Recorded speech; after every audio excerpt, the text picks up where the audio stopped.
Hi, I'm Dr. Scout from LGBT Health Link, and I am bringing you your weekly wellness roundup of LGBT health stories. And this week I'm actually on the road myself. I am at the Milwaukee LGBT Community Center. I'm in their amazing library and art gallery. So congratulations to Milwaukee for all the great work you're doing here to keep communities together. So let's get right to it and get to our first story.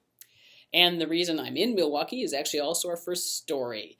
The Milwaukee Tobacco Free Alliance just released the findings from their assessment of the LGBTQ community's readiness to do tobacco prevention.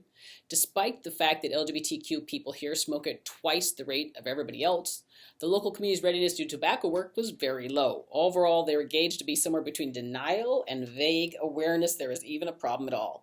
So I guess there's still a lot of work to do on this health issue, but at least they have a starting point. Next story also about tobacco. In the Smoky Mountains, new research into LGB, well, don't they ever include T, smoking in Appalachia finds that social cohesion, fitting in were main reasons to smoke, and they were also barriers to quitting.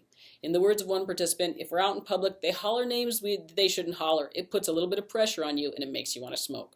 Hopefully the research will lead to some innovative health interventions for the area.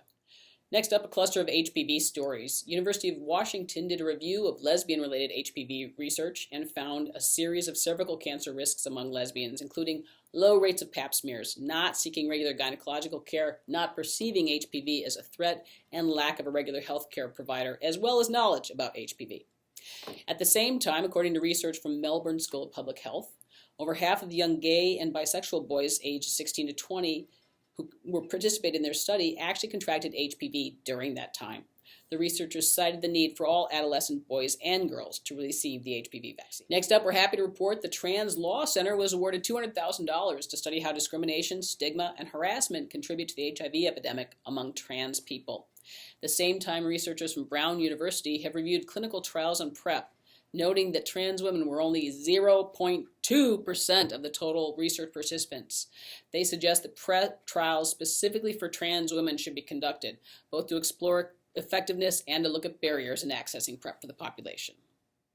In another story about health access, HRC's corporate and municipal equality indexes released last month have cited exceptional gains in trans access to health care, with corporations, 169 of Fortune 500 companies and others, and city governments taking the lead in ensuring trans employees have the health care that they really need. Good job.